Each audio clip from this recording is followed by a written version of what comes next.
Hello everyone, my name is Charlotte and this is my colleague Hattie. We're from the Richmond Children and Young People's Wellbeing Service and we're going to do an approximately 30-minute presentation on understanding and responding to your child's emotions during lockdown. Okay, so the plan for the session today is that first of all we're going to have a look at the range of emotions that children are experiencing during lockdown. We're going to look at how to help children learn to regulate these emotions and how to manage your own emotions. Okay, so during lockdown, children are feeling a wide range of different emotions. So that can go from confusion, anxiety, anger, frustration, sadness. There's loads of different things that your child will be feeling at the moment. As a result, they probably will be behaving differently, and you may be seeing new behaviours that you haven't seen before. Little things are also likely to cause much bigger reactions for your child at home at the moment, and this is happening in most households. It's important that children learn to experience the full range of different emotions and learn that tolerating these strong emotions helps us develop self-control. But for them to be able to do this, they will need some help and guidance from you as parents. So during lockdown, these are some really common ways that children let you know that they're not feeling good. They can present differently in different children and will depend on things such as the child's temperament. It's quite often easier to notice the sort of louder behaviour examples, such as your child having a tantrum or a meltdown, shouting or being quite aggressive. But it's also really important to notice the sort of quieter ways that they might be showing you that they're feeling a bit overwhelmed, such as if they were to shut down or to withdraw and go a bit quiet, appearing distracted, and possibly feeling a bit anxious or nervous. Yeah, so like Hattie was saying, I'm sure like some of these behaviours that you can see on the screen are quite recognisable to you at the moment during lockdown and with school closures. For some children as well, they may be feeling new emotions that they haven't had before. So children that maybe are quite calm and easygoing at home usually are suddenly having new big emotions that they haven't experienced before and don't really know how to manage. You may also notice, that your child is reacting to very small things in really extreme big ways. And again, like Hattie said, they don't always have to be these big behaviours like are on the screen here. It could be more subtle, so like crying or withdrawing from family in the evenings or being a bit quieter than normal. So it doesn't always have to be these big loud behaviours to be showing you that maybe your child is feeling a lot of different emotions at the moment. So this slide is really going to talk through about what actually is emotional regulation. So what Charlotte was just referring to before are really sort of behaviours that are when a child doesn't experience emotional regulation. It's the opposite. Whereas emotional regulation is about helping your child to recognise what their feelings are and helping them to manage those feelings. So, for example, if they're feeling frustrated, it's about helping them to understand that not to lash out or to still give things a go. Or if they're feeling anxious about something, it's about recognizing the feeling of anxiousness, but to not avoid the thing that they feel fear over. And another example might be if they're feeling really excited, but yet not to get so carried away that they start making poor decisions. So we obviously all have these feelings and emotions, and as adults we've kind of learnt how to manage them. But what's important to recognise is that it is a process of learning. They're not something that you don't just know how to do. So really what we're going to try and do today is talk through some things that can help a child learn how to understand their emotions and manage their behaviour during lockdown. Okay. Yeah. How can I help my child during lockdown? We're now going to start thinking about some strategies that you can use with your children at home to help them to regulate their emotions. So the first thing is we need to make sure that we've created a supportive environment at home. So family life isn't always smooth, and nobody is a perfect parent. Everyone is under a lot more stress than normal during lockdown. Parents are having to kind of juggle so much more than normal. So you're having to play teacher as well as do maybe your own full-time or part-time jobs, caring for relatives or friends, doing the normal housework, so cleaning and the washing and cooking, and also trying to be positive for the whole family. So there's so many different things you're having to juggle at the moment. So also what's come with that is we all have a lot less personal space too, and this can make all of the kind of feelings and emotions and behaviours so much bigger when we're all close to each other a lot at home at the moment. So there are three things that we would recommend to help children to firstly calm down and think about helping them with their emotions. So firstly, giving them a space to calm down before trying to actually talk to them about what's going on. So when children are in a heightened state of arousal, they cannot process what you're saying properly. So by stepping away and letting them calm down, they will be more able to actually engage in a conversation when they're a bit calmer. So the second step is understand if your child doesn't want to talk straight away, and kind of respect that. So it's very common for children to not want to actually speak to you or have you in the same room if they're feeling lots of different emotions, and that's okay. Kind of give them that space and let them know that you're there when they're ready to talk about what's going on. The third thing then is once they're calmer, try to acknowledge their feelings and really show empathy with what's going on. And this is what we're going to be speaking about a bit more in this session, is how to actually do that.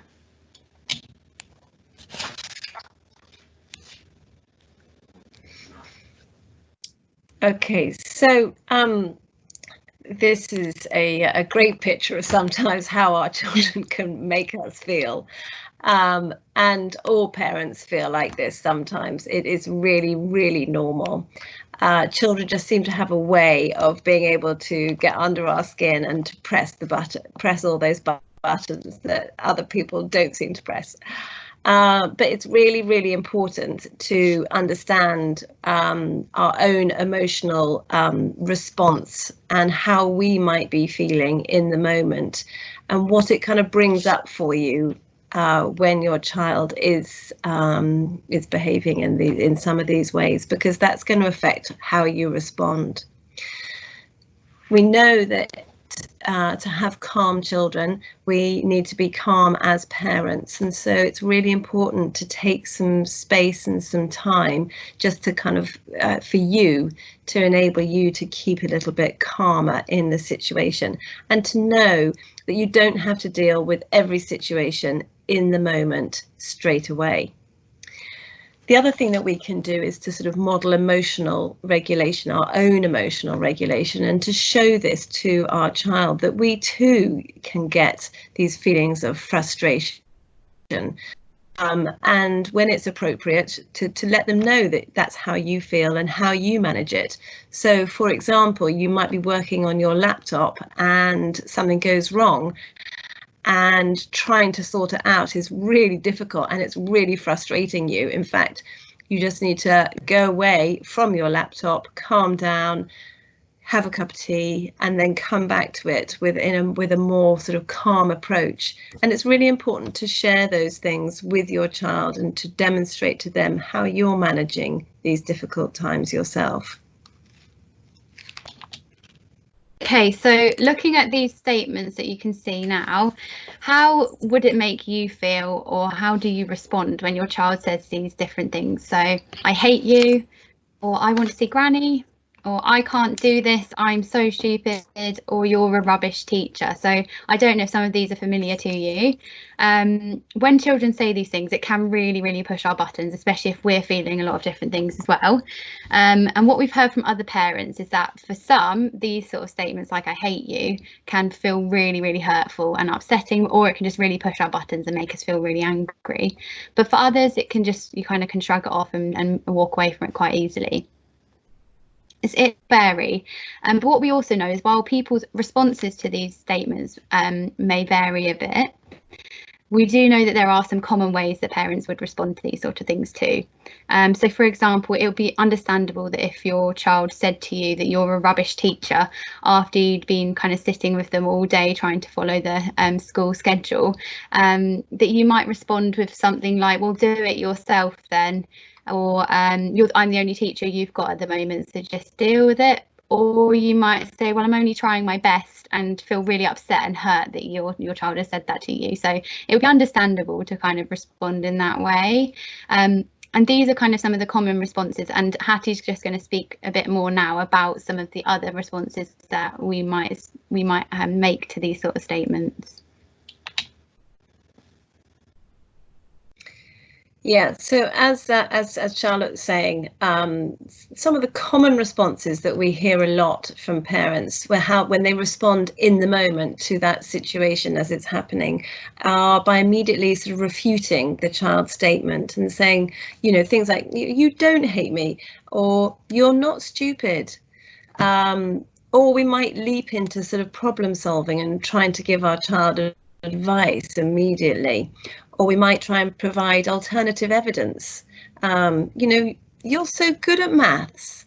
Or we might start using a questioning approach. Why? What's happened? And it's not that these are not appropriate responses. It's just that they're not the first thing to go to. The reason that they're not the first thing to go to is it kind of shuts down the emotion that is triggering the behaviour. And it's really important to first of all acknowledge that emotion that has triggered that behaviour. And it really might help your child to sort of calm down a little bit. And though you as adults might be able to immediately leap into this sort of, you know, rational, logical thinking when you're feeling a bit evoked by your emotions, your child hasn't learnt that ability to stay calm yet. So really, really important to first of all acknowledge how they're feeling. Okay.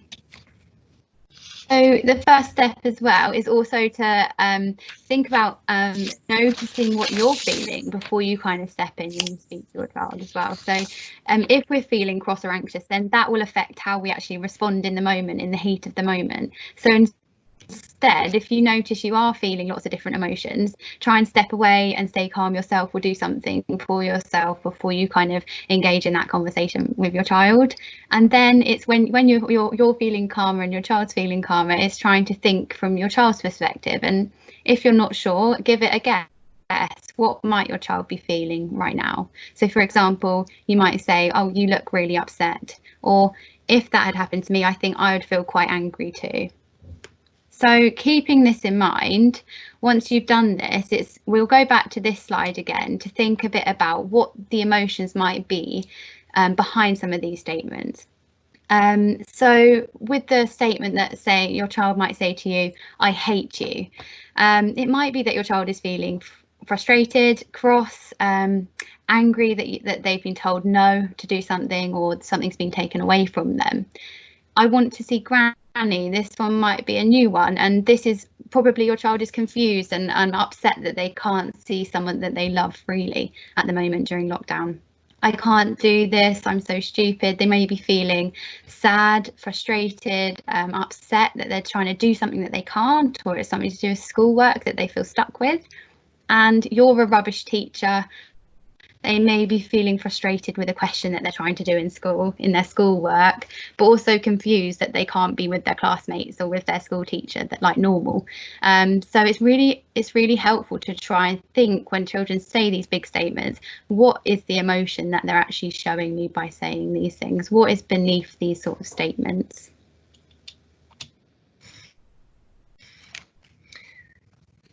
So how we might approach this a little bit is thinking about how we might talk to a friend or talk to an adult, because often we talk to our children in a very, very different way to the way we might talk to another friend or another adult about emotions.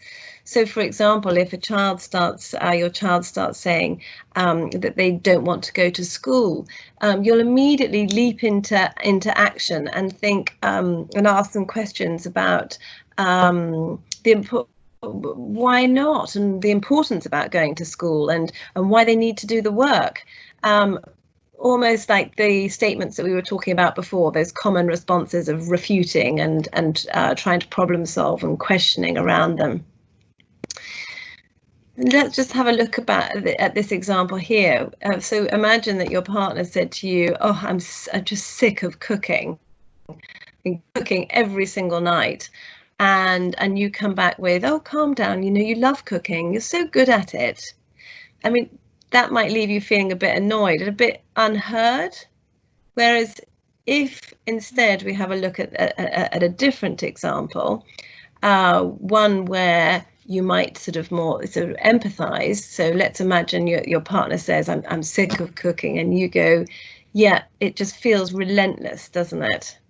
Is that it makes you feel understood. It makes you feel that you've been listened to. It makes you feel empathized with, and that naturally makes you feel a sense of sort of calming emotion of frustration and annoyance. So it's the same with your children. It's if you can respond to the emotion in a sort of calm, empathetic, validating, as if you've heard, you know, what it is, how they are feeling, that can just be enough to keep them to learn how to sort of calm themselves down from that emotion, and can really help them to manage those feelings of upset or frustration.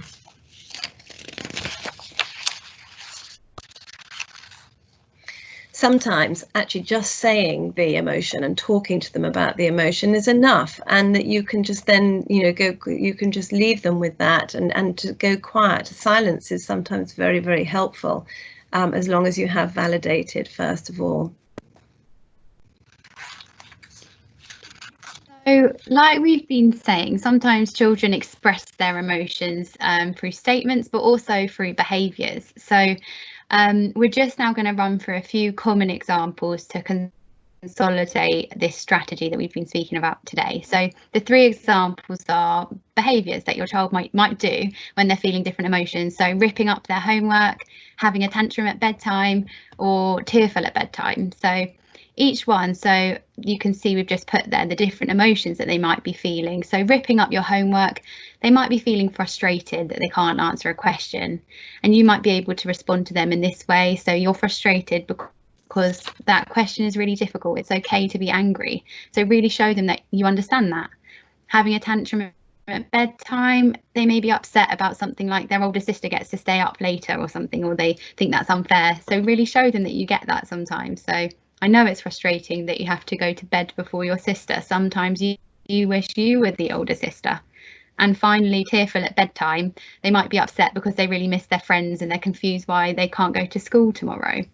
So you could validate that by, it's really hard not being able to see your friends at the moment. You wish you could go to school, and I'm sure they're missing you too. So really just showing that you understand their position and understand what their behaviour is showing you and what emotions they might be showing you that they're feeling in those moments. So with this, we're not saying that you can condone misbehaviour. So this is really important to note here, that we're telling you kind of to try and validate the emotion, but that doesn't mean you need to or you can condone the misbehaviour. So that's really important. So we are still saying, obviously, set your clear boundaries and limits within your family home, and for what you feel like is right behaviour and behaviour that cannot be tolerated. So for example, if your 2 children were arguing and then it became a bit physical, you could say it's okay to be angry, but it's not okay to hit your brother. Our family rules are no hitting. So you're validating that emotion of frustration and anger that your child's feeling, but you're not condoning the misbehaviour of physically hitting or hurting the other sibling. So that's really important to mention there.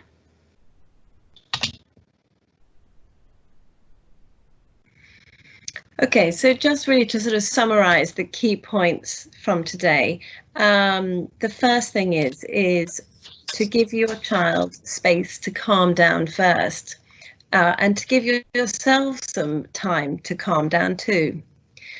When you're calm, you can say what you see, you can talk about what were the emotions, and then what they were feeling, how they were behaving, and that's the time to go into your sort of problem solving and limit setting. Don't just jump in with problem solving though, and don't expect to get an apology in the heat of the moment. Just acknowledge those emotions. Once everyone's calm, then you can reflect and process and problem solve, and if needed, set the limits for any not okay behaviours.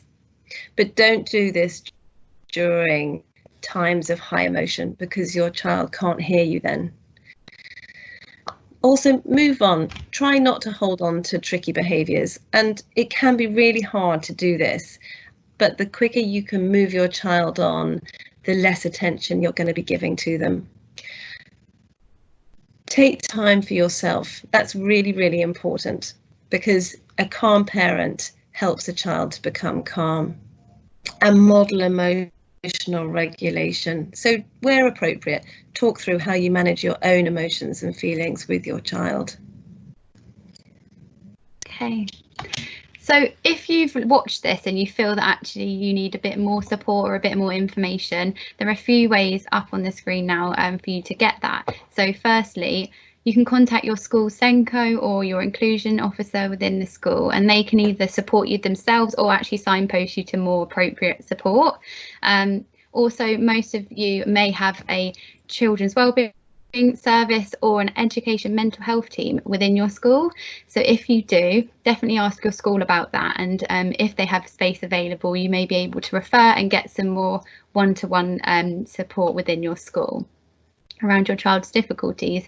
And finally, Young Minds has a really parent helpline, so the number's up on the screen for you to call and if you do need some more support. And also on their website, Young Minds, they have a lot of resources for parents for helping your child during lockdown at the moment, so there's a lot of useful advice on there, so it'd be worth having a look at after this you've watched this. Just for further reading, there's two books that we would also recommend if you were interested. The first book is The Incredible Years by Carolyn Webster Stratton, and it's for parents of children who may be having some common behaviour difficulties, and it's usually for children around 3 to 8 years old. It's very useful, and it provides evidence-based techniques for managing behaviour difficulties at home. And the second book is Helping Your Child with Fears and Worries by Kathy Creswell and Lucy Willits. This is, again, it provides parents with evidence-based tools for helping their child with their fears or worries, so this might be useful at the moment as well. So both of those we'd recommend. So we hope that you found this this presentation useful. So thank you for watching, and good luck with it all. Thank you. Thank you. Bye-bye.